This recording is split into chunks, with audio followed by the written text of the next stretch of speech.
We acknowledge the lives lost to suicide and recognise those who have survived suicide attempts and those who struggle today or in the past with thoughts of suicide, mental health issues, and crisis situations. We acknowledge all those who have felt the deep impact of suicide, including those who love, care, and support people experiencing suicidality and those experiencing the pain and bereavement through suicide. We respect collaboration with people who have a lived or living experience of suicide and mental health issues and value their contribution to the work we do. As a 22-year-old, I got to the point where I hadn't slept in weeks and I was starting to get injured. I was starting to get sick and I was really struggling with just trying to get through day-to-day life. Welcome to Holding On to Hope, a series that shares the stories of everyday Australians that have experienced moments in crisis and found a path to support. Whilst all of the stories shared offer hope and inspiration, at times you may hear something you find triggering. If you or someone you know needs crisis support, please phone Lifeline on 13 11 14, text 0477 13 11 14, or visit lifeline.org.au/gethelp for Lifeline Chat Service, which is 24/7. Hello and thank you for joining me. I'm Ruben and I'm a volunteer telephone crisis supporter at Lifeline. I'm one of the voices you may hear if you call for support. At the age of 15, I lost my dear father to suicide. Ever since that fateful day, I always wished my father had the opportunity to talk to someone like me when he needed it the most. 13 years later and 4 years into my journey with Lifeline, I'm now part of that opportunity, and this is why I'm so passionate about hosting this series. If you're not quite ready to talk, perhaps you'll find comfort by listening to the stories of people who have experienced the value of reaching out for help. In 2013, at the age of 18, Tom Boyd was undeniably the best junior footballer in Australia and was the first pick in the AFL National Draft. After the beginning of an illustrious career in the game, things began to become unstitched. Tom ultimately made the tough decision midway through the 2019 season to walk away from his career with 2 years and over $2 million remaining on his contract, wanting to carve his own path and destiny. Tom is joining us today to talk about his inspirational personal story and how he manages his mental health on a daily basis. At only 27, it is safe to say that Tom has huge life experience, and I'm sure you're looking forward to hearing more about it just as much as I am. Tom, it's nice to finally see you face to face. Really do appreciate your time. You've obviously, had your career in AFL and what you've done now and the work that you do in mental health. Are you able to sort of take us back to a younger time, maybe when you were 14, 15, going through your growing years? It's probably worth going back even just a little bit further to when I first started playing sport. From a really young age, it was the thing that interested me most. I played a lot of basketball and a lot of football. I always idolised my father, still do to this day. He really was sort of a local legend in the Eastern Football League, which is where I grew up playing my junior sport. And I think from a young age, that passion helped me play well in the field. It sort of helped me get over the humps and bumps of a notoriously difficult sport, particularly with football. And look, basketball has its challenges as well. But the other thing that really helped me was that in my first year of school, I grew 27 centimetres from the start of the year to the end. That sort of continued as I went through the ranks, as I went through sort of interleague sides, and then you go up to the next level, sort of zone or regional or whatever they call it at that stage. But eventually I ended up being the captain of the Victorian state football side at the age of 16, playing a national carnival up in Blacktown, actually. They just launched the new facility for the Giants at the time.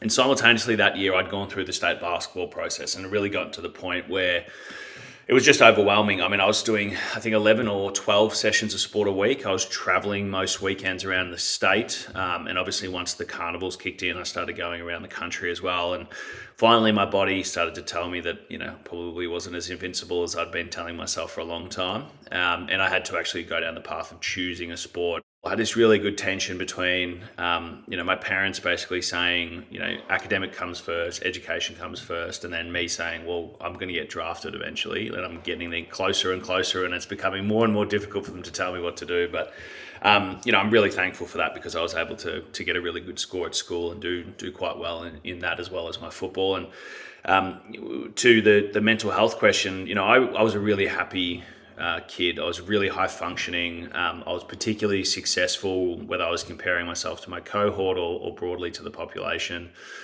And I loved the sort of balance that I had in my life, right? I was able to spend my intellectual energy on on my school and to a degree my football, but I was able to sort of exert myself physically and emotionally on the football field and build myself up and try and get to where I wanted to get to, and eventually get drafted as the first overall pick by the GWS Giants in 2013. And I think my first foray into what I now know to be my mental health challenges happened when I moved states. To give you a bit of a picture, within 10 days of your final school exam, I was running laps up in Sydney on my first training session. And within that 10-day period, I think what's overlooked at times is you go, oh, this kid's just moved state to play footy. But of course, that's an 18-year-old who's lived at home all his life. And, for full transparency, had a pretty, sort of sheltered life. Spent my time and energy at football and at school, and that was about it. So it was transitioning from being a boy to an adult who had to look after himself. Now, there were things that were sort of put in place to mitigate that, but it was still a big move. And also the biggest change, I would say, is just the financial connection between playing football for your vocation. It's a completely different scenario to place yourself in compared to when you're just choosing to turn up and play and enjoy yourself and be with your mates and be with the community clubs. And obviously, as you go through the ranks of the sort of higher levels, it gets more serious, but there's still no money tied to it. So it's a bit different. And those two things I think that popped into my life with regards to the mental health side of things was what I would first call being nervous all the time. I would liken it to like before you do, say, a big speech at school or a test or a game of football or union or whatever it is, something you care about that you need to perform well at. It was like I was feeling that way all the time, and particularly when I had downtime. And that really started to permeate into the nights where I would really struggle to get to sleep. And it didn't make a lot of sense to me, given that I'd been a notoriously good sleeper. I was currently doing the most physically and mentally exerting period of time that I'd ever been through, yet I was sleeping less than I ever had. And what I did to sort of combat that was really withdraw from my teammates, not in any sense of, I don't want to hang out with them. I just didn't have the capacity mentally or emotionally. And I was so fatigued all the time that I tried to spend time on my off days really just refreshing myself or getting out to the beaches or whatever I could do just to try and get the energy to come back and have a good day the next day. So that sort of played both for and against me. It gave me a little bit of reprieve, but at the same time it gave, I think, people the impression that I was standoffish, and that sort of doubled down on the challenges that I was facing, given that I sort of felt like I was pretty alone at the time. Whether it's a win or, it's a congratulations from your coach or your peers or your family, did you ever feel that there was added pressure there that you were able to deal with, or did you ever struggle to deal with that pressure, or was it very much just, hey, I'm going through the motions and I want to get to the next step? As I went through the ranks, the funny thing was the pressure mounted, but so did my performances. So I really sort of met that added pressure with added validation because I kept succeeding. And I think this is the case for many young guys who are coming through the ranks of the AFL draft system and the talent pathways that are associated with it, which is, again, you can never really know how far off you are or how close you are to the AFL standard that you're eventually, hopefully, going to find yourself in, because each year is different in terms of the quality of talent, but also in the quantity. So there's games where you'll play against, particularly as a key forward, as I was, someone who is never going to play, even significant VFL or state level footy. They're just the biggest guy that they can find to hang on to you for the day. That's why the national carnivals are such a validator for people who are trying to recruit, because it is truly the best of the best. It's sort of the best maybe 100 kids in the country. And thankfully, look, I played particularly well at that level as well, which was for me a great validator, because in previous years at the under-16s carnival I'd struggled as well. But I played basically in a qualifying game, which was intended to be part of sort of the filtering out of players towards the Victorian state side in 2011 as a 15-year-old. And I played at that stage, to keep it as simple as possible, you play for your club and then you get selected at the state level. So I was playing for the Eastern Rangers and we played a game against, I think, Dandenong. In the last quarter, a ball spilled out the sort of back of the pack. I picked it up, had a quick snap, missed the goal. It was probably 15 metres out. I should have kicked it. It was a bit of a gimme. And I walked into the club rooms after the game pretty chuffed. I'd kicked 7 goals, and I think anyone else had kicked more than 2. And the senior coach, or the under-18s coach at the time, who I'd never met before, came in and basically barreled me for 5 minutes. And he was saying, you got ahead of yourself and you're being selfish and you should have handballed that ball and yada, yada, yada, yada. And I'm sitting there going, hang on a minute. Like, I've kicked 7. I've probably had a hand in another half dozen. Teammates have been involved. I've tackled, I've chased, done everything possible. And this guy's picking out one moment to really sort of, hold me to the fire over. And I went back at him at that time because, one, I didn't know who he was, so it didn't help. But 2, it felt like that was probably the first insight I got into this sort of addiction to perfection. And funnily enough, the reason why I left basketball in the end, I know you sort of alluded to it in your question, was partially that attitude. And that sort of sinister, let's beat the kids down thing really didn't sit that well with me. It didn't feel like it was getting the best out of the most amount of people. I continued to use that as fuel, but eventually you've got to get to the point where you're comfortable in your own skin and you know who you are. And unfortunately, it probably took me another 7 or 8 years from that moment to actually work that out. Was there those times where you were, finding it not as enjoyable, but what made you really want to step away from football altogether? I think much like most people, we look at life and we go, what's the next thing that I want to accomplish? And, if I'm struggling a little bit, as long as I get there, once I get that next thing, it'll be okay and we'll move on. And probably the first time that I'd really made the mistake, which I made probably once or twice in my life, where I said, hey, if I just get this thing, it'll be all good. Don't worry about it. Like, once I get to this and A plus B equals C, I'll be okay. And so when I got sat down by my dad and it was a sort of basically told me that the Western Bulldogs had offered me a 7-year, $7 million contract to return, which would have been the second biggest deal in history. And I'm 18 years old. I've played sort of 5 games of AFL footy at this stage. And I remember being absolutely knocked off my seat by the magnitude of the deal, but also by the opportunity again to get back to Victoria and get back to the things that I was more comfortable with and keen to do. So with that came this sort of concept that everything will be great again. I'm on this big money. I've moved away from a club that's probably a little bit less culturally good of a fit as the one that I was going to. And unfortunately, the sleep issues and the issues with anxiety and later the issues with depression started to, they came back not only from the year that I'd spent up in Sydney, but it got significantly worse. So basically between 2015 and to the end of 2016, where we ended up winning the premiership, I went through this cycle that continued to get worse, where essentially I wouldn't sleep after a Thursday night training session. Then I wouldn't sleep on a Friday night and I'd play a full game of AFL football and basically not sleep after that as well. And particularly after games where I'd either played poorly or the team had lost, that's when I had my first real significant brushes with depression. After I found myself basically 3 days removed, having done a 10K session, a 4K session, and all of the things that sit around that, as well as playing a game of what I consider the hardest sport in the world, being AFL football, without any sleep. Once we went through 2016, my blinders were on in the sense that hey, if we just keep going and just keep going and keep going and get to this ultimate glory, everything's going to be great.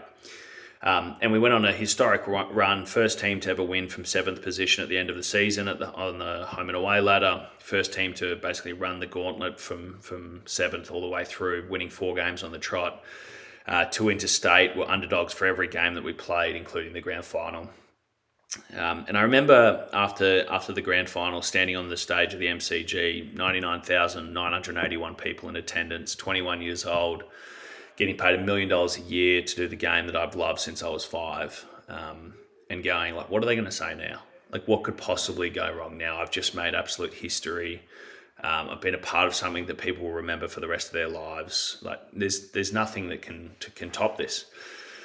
8 or 9 days after that, I went in for my first surgery, a shoulder reconstruction, which was incredibly painful. 2 weeks after that, I get an ankle clean out. I spend the next sort of 4 weeks on a crutch and in a sling, and remember walking back into the football club after not being able to run or do anything significant from a physical point of view for our entire off season. And just having this enormous sense of sort of dread that I wasn't going to be able to climb that mountain again. And that was when things particularly started to get out of control. And to cut a long story short, in July, or I think it might have been June 2017, as a 22-year-old, I got to the point where I hadn't slept in weeks. I was still playing football at the top level. And I was starting to get injured, I was starting to get sick, and I was really struggling with just trying to get through day-to-day life. We hope you're enjoying this episode. If you are not ready to speak to someone but would like more information, curated resources, and personal stories to support your journey, please visit toolkit.lifeline.org.au. Now, back to the episode. What was your first step in getting support? I just realised that there was absolutely no possible way that I was going to be able to get through a game of football. There was no way mentally, there's no way physically. I felt incredibly trapped. I didn't know where to go. I didn't know what to do. But thankfully, something in my head told me that, I needed to change. So I picked up the phone. I called the club psychologist and for the first time in my young life asked for help to deal with the things that were going on. And in no small part, the help that I needed was to navigate the politics and the personnel that are associated with a player who's earning as much money as I was to play football at the top level in the sort of hottest football market in the country and obviously the world. So that was incredibly challenging. It got me to a point where basically I realised I just needed to take a break. And I remember one of the most significant things that happened in that period was they sat me down and they asked me, they were like, what do you want to say to the media? Like, what story do you want to tell? We can say you have personal issues, or you're on leave, or, family or something like that. I'm like, it just seemed like such a strange question to ask someone who was struggling as much as I was. Let's put this kid who's in an incredibly vulnerable position into a position where the media are trying to find out a lie that you've told them. It just seemed even then it seemed just crazy to say. And, I responded, I think at the time, basically saying the truth. I'd like to respond with the truth, or at least at a later date. I spoke to the psych about it, Lisa, who's been an incredible support of mine, and basically just said I want to tell people what's actually going on. And the reason for that was twofold. One, because I felt like it was the right thing to do. But two, I didn't want to sit there, as a player who's getting paid as much as I was and be like, yeah, I'm sad. I just don't want to play this weekend. It was much more, these are the things that are going on. It's physically preventing me from doing my job.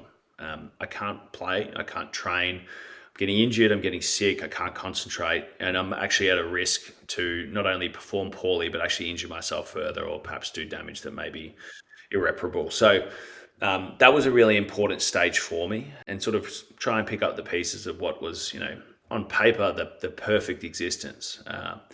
But unfortunately, from my own experience, certainly wasn't. But eventually succumbed to to a really significant back injury, actually, which ended up being the last AFL games that I'd play in 2018. And I remember once I started experiencing this back injury, I could sense that it was really weighing on my sort of experience as a person again. And it wasn't that I was going back to where I'd been in the previous year, but it was certainly just giving me that sense of, hey, I've been through this stuff before, and I don't want to go back. So I spoke to the club doctor at the end of 2018 and basically said, Gaz, I think I'm going to give it away. And he goes, Tom, I've seen this too many times before.